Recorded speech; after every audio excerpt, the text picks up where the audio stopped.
So Christian asked about the best places to find monologues.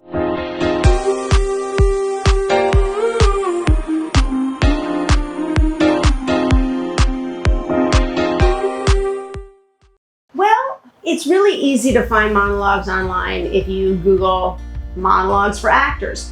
The problem is you're not usually going to find good ones. I want you to be able to find monologues from scripts, whether that's plays or film or television, to be able to have the whole structure, that it's not just written as a performance piece. Although on occasion there are things that are written just for that purpose. So I'm going to say, what do you want the monologue for?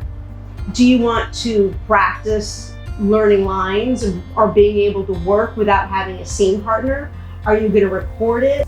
What is the purpose of the monologue? Because one thing that I find that actors don't do very often, but is often required of them on set, would be inner monologue. So if you look at an episode of Black Mirror, for instance, you're going to see a lot of people working through something. Maybe they're on the computer, maybe they're thinking about something, maybe they're being watched. So it might not have dialogue, but you still have to be able to be present. I would look at some of the excellent writers, and also, of course, there's many up and coming writers too, but if you're looking at somebody like Aaron Sorkin, who's going to have a lot of monologues in the things that he has written, people that chat a lot. A monologue doesn't have to be pages. And I don't want you, when you are approaching monologues, to be thinking of them necessarily as monologues, right? They're usually a scene, but it's a scene where you're doing most of the talking. I'm monologuing right now. But what is happening in that, and what is your purpose for doing it? Looking at writers like I said, Aaron Sorkin, John Patrick Shanley, Teresa Rabbit, these are all people who also write plays. But paying attention when you're watching film or television, going, oh, that's a great monologue. I'm thinking right off the top of my head, Ozark has a lot of great monologues. There was an actor who played Wendy's brother.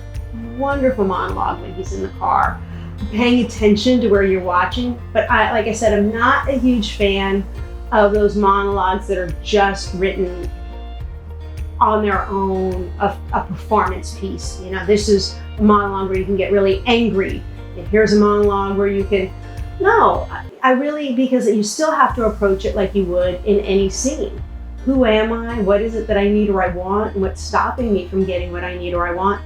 And how do I go about overcoming my obstacle?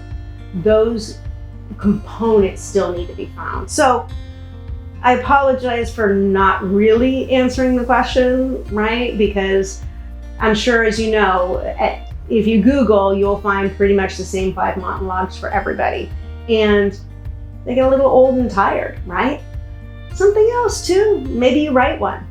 Or maybe you have a friend who's a writer and maybe they can write one. But again, I always like it to be in the context of a whole script, that there's more going on than just this 2 minutes.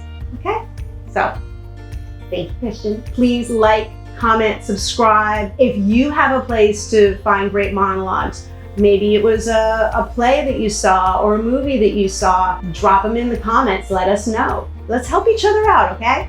Thanks.